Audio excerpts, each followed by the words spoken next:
안녕하세요. 부동산이 보는 리얼아이 박감사입니다. 제가 어렸을 때 스타크래프트라는 게임을 많이 했었는데 그때 좀 게임에서 이겨보겠다고 치트키 같은 걸 많이 쓰고 했었는데 여러분들도 그런 경험이 있으신지 모르겠어요. 치트키 뭔지 다 아시죠? 게임을 유리하게 하기 위해서 만들어진 일종의 프로그램인데 제가 가장 많이 썼던 치트키 쇼미더머니입니다. 컴퓨터 게임에서 제작자들만 알고 있는 비밀 키를 입력을 하면 평상시에 얻을 수 없는 막강한 혜택을 볼 수 있는 그런 키가 바로 치트키입니다. 전가의 보도란 말도 많이들 알고 계시죠? 집에 전에 내려오는 보검이란 뜻인데 일본에서 유래된 말이죠.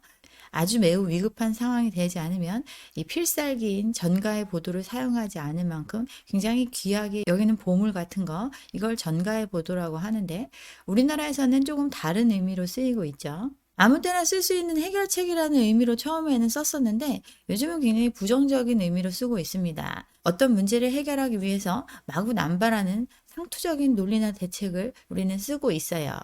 왜 이런 얘기를 할까 궁금하실 것 같기도 한데 부동산 시장에도 이런 정가의 보도, 만능 치트키가 존재하고 있습니다. 바로 실거래가를 기반으로 한 신고가 취소가 그렇죠.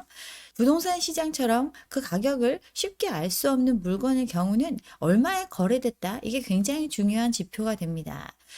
평가할 때도 마찬가지인데 워낙 자주 거래되는 물건이 아니다 보니까 실제 얼마에 거래됐다 그러면 그게 시장에 굉장한 파급력을 갖습니다.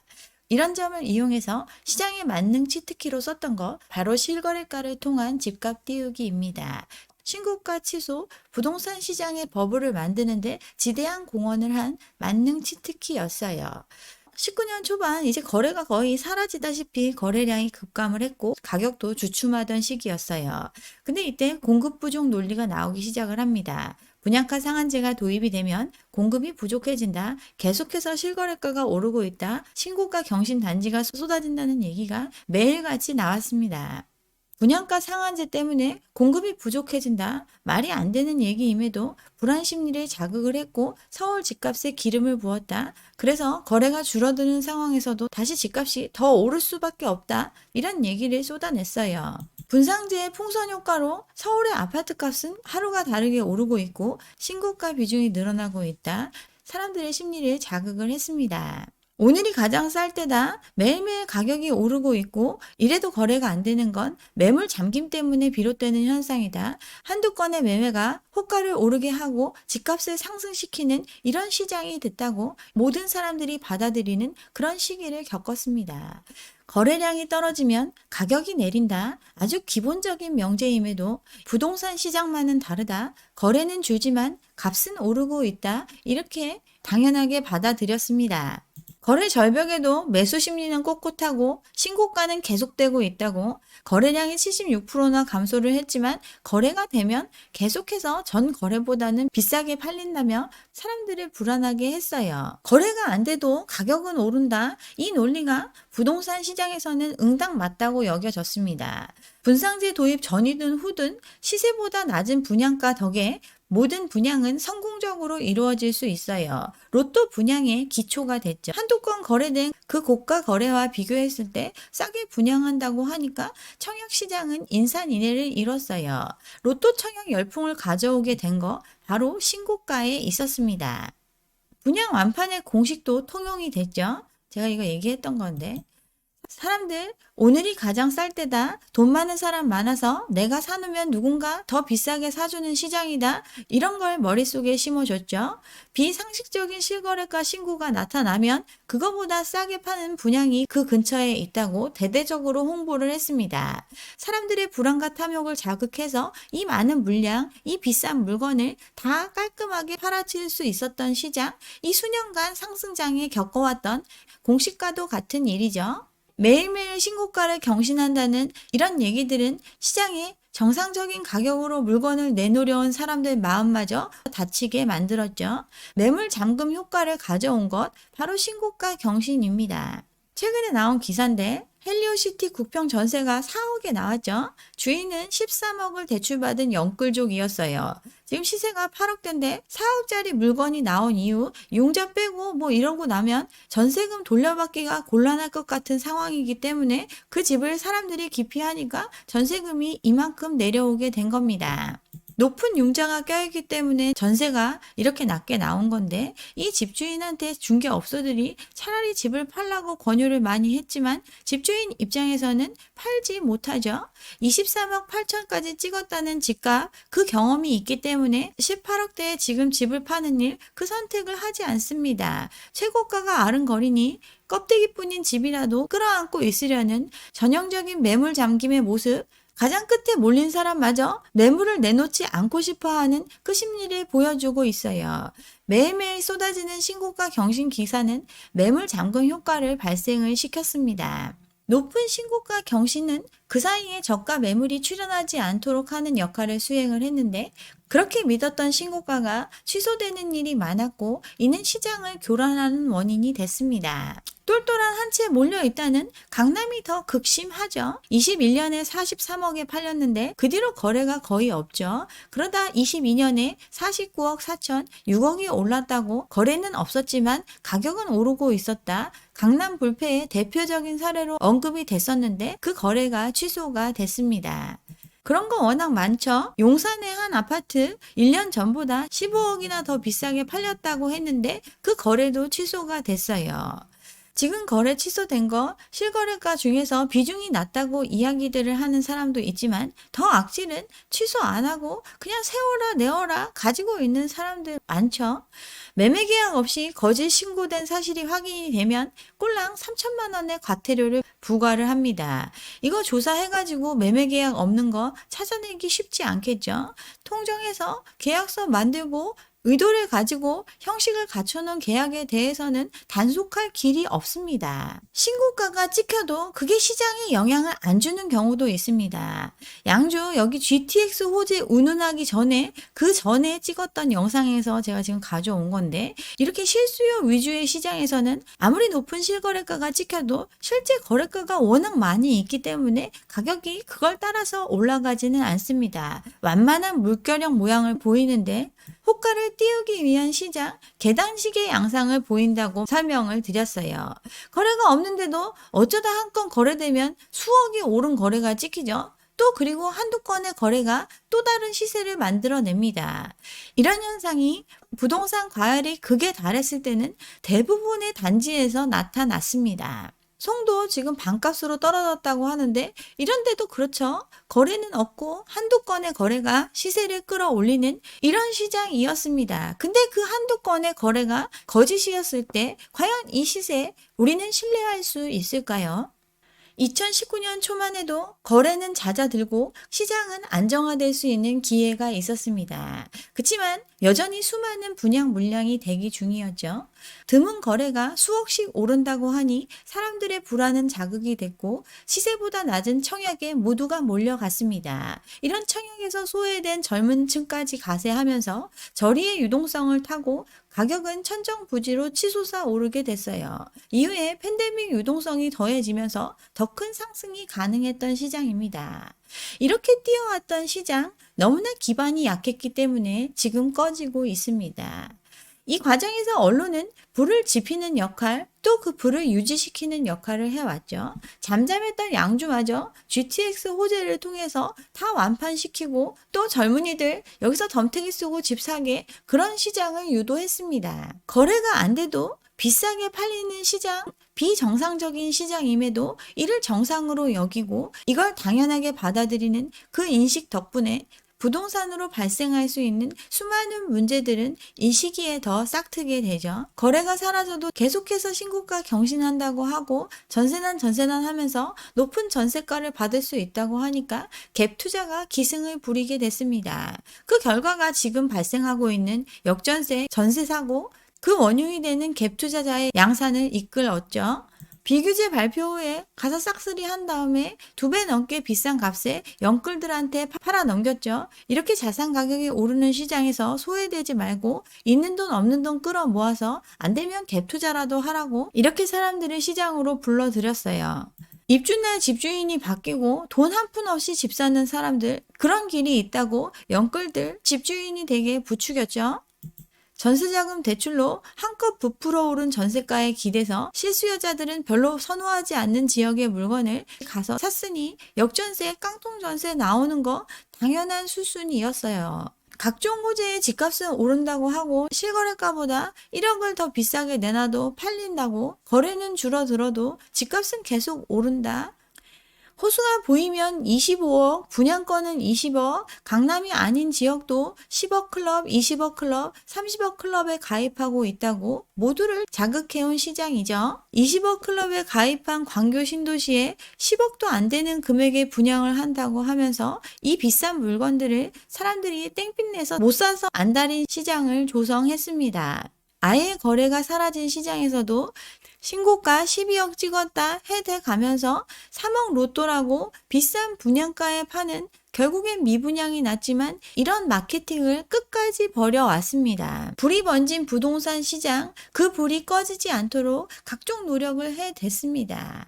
저가의 거래는 직거래고 특수한 거래라고 일반적이지 않다고 항변하기도 했었죠. 신고가 경신이 계속되고 있는 시장인데 시세의 70%에 팔렸다. 이거 자녀나 특수관계인한테 판 거다. 싸게 팔리면 다 특수거래로 보도를 했습니다. 10억 넘는 새 아파트가 5억의 손바뀜이 됐는데 이건 믿을 수 없다. 세금 올라가니까 가족한테 준 거다. 이런 추측성 기사를 쏟아냈었어요. 대체 시세가 뭐길래 믿을 수 없는 신고가에 기대서 사람들이 생각하는 호가, 그 호가보다 싸면 무조건 특수 저가 거래로 믿지 말라고 이야기를 했죠.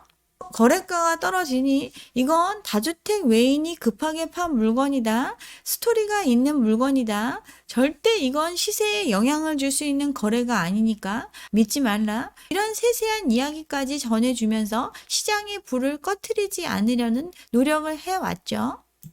고가 거래는 취소가 됐는지 어쩐지 그런 거 확인도 안 하고 시세는 오르고 있다 이렇게 보도를 했고, 저가 거래는 등기부 성까지 비교를 하고 현장 답사까지 해가면서 이런 거 철저히 조사해서 시세에 혼동을 주는 일 없게 해야 된다면서 불을 꺼트리지 않는 노력을 지속적으로 해왔습니다.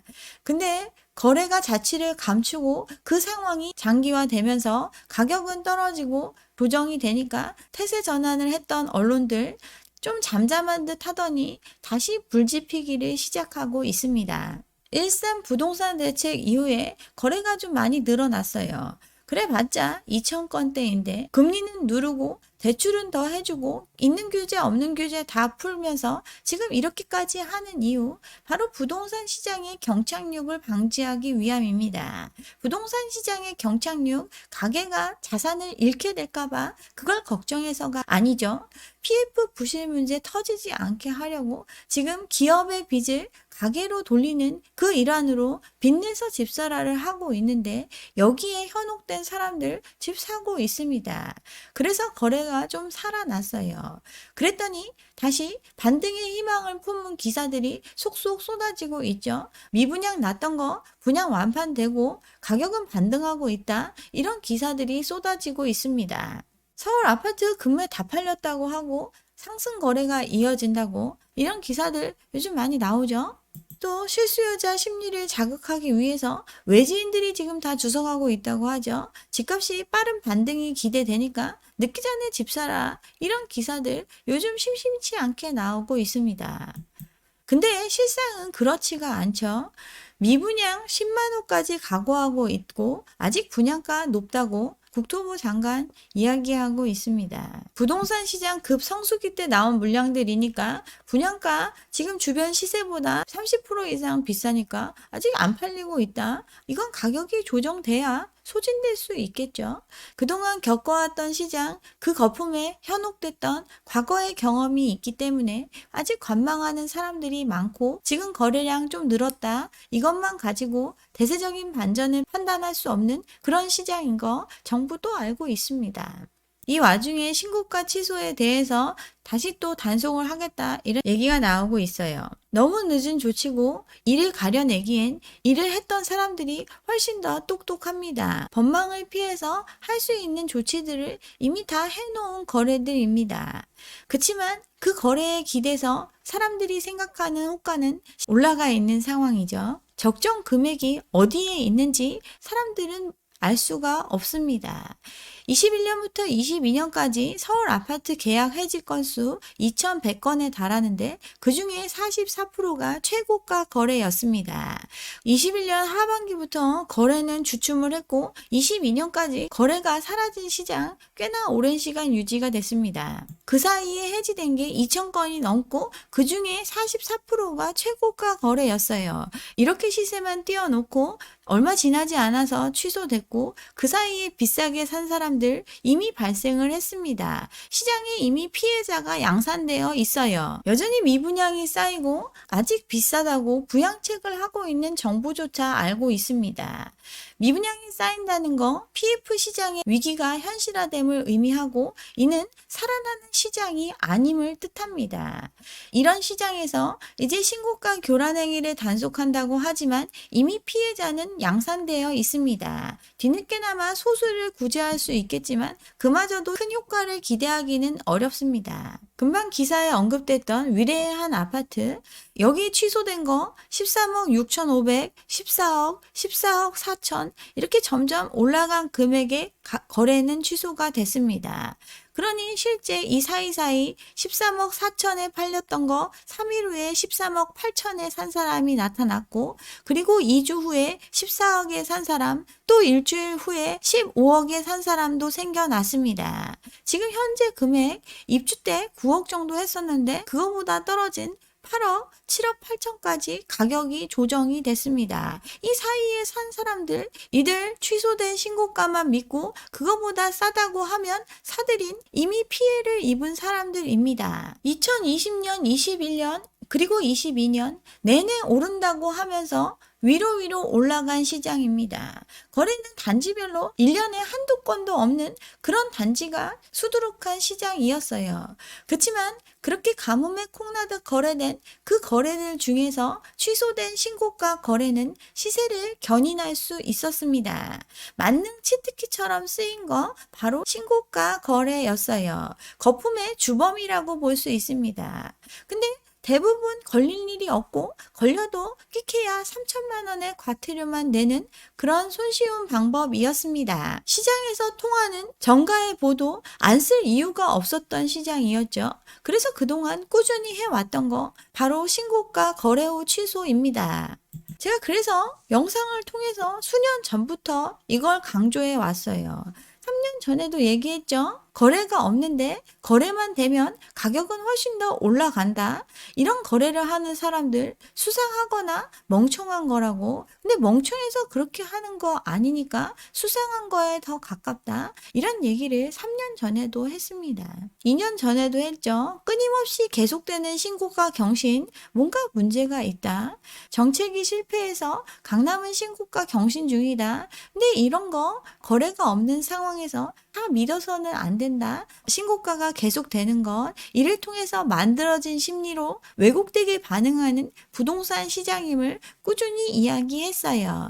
지금 우리나라 풍전등화와 같은 입장이에요. 특히나 부동산 시장에서 있었던 지나친 과열로 인해서 이미 가게는 빚더미에 올라와 있습니다. 또 이런 가게들한테 집 팔면서 돈 많이 벌었던 건설사들, 시행사들 더 돈 벌어보겠다고 욕심 부리면서 벌려놓은 부동산 개발 사업, 그 PF 시장이 흔들리고 있어요.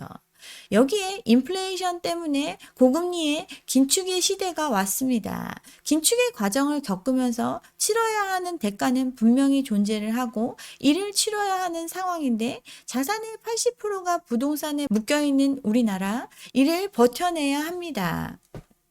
이번에 테라 루나 사태, 이것과 관련된 사람이 잡혔죠. 설계한 대로 유지될 수 없는 상황이 닥쳤을 때 시세 조작을 했습니다. 미국의 한 투자회사한테 대량으로 매수하게 해가지고 시세를 복구할 수 있었어요. 4일 동안 6,200만 개 정도를 매수하면서 시세를 1달러로 복원을 시켰고 이 시세 조정의 대가로는 기존 채무를 조정하는 합의를 받습니다.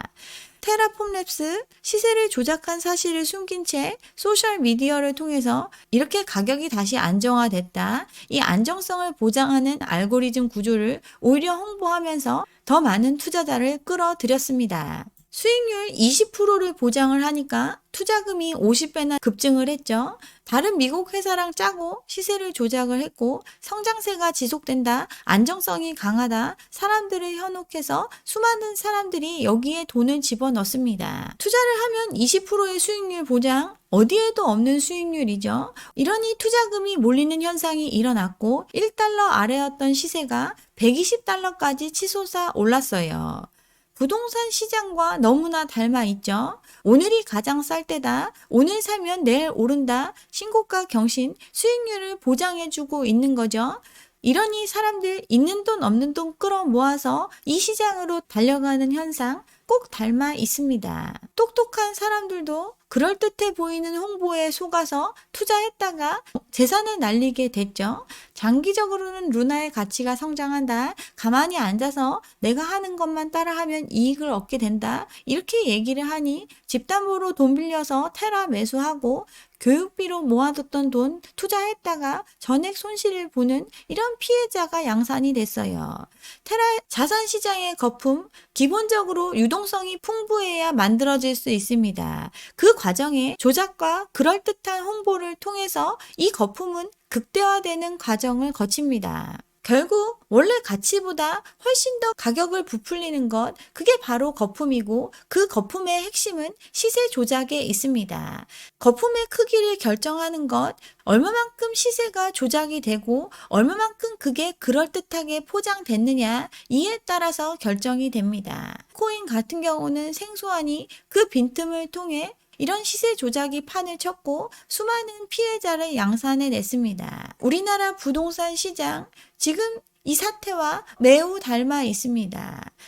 거래가 없어도 가격은 오른다. 거래만 되면 신고가를 경신한다. 이 거래가 부동산의 시세를 조작한 것과 같습니다. 취소되지 않은 신고가를 통해서 그 올라간 금액이 진짜 시세라고 믿고 수많은 사람들이 더 큰 이익을 기대하면서 이 시장으로 뛰어들었어요. 그 과정에 대대적인 홍보가 뒷받침이 됐죠. 그 합작품 부동산 시장에 초대형 거품이 만들어질 수 있었습니다. 근데 이 또한 마찬가지죠. 실제가 아니니 거품은 꺼지고 있는데 테라 루나는 비교도 안 될 큰 규모의 피해자 나타날 수밖에 없습니다.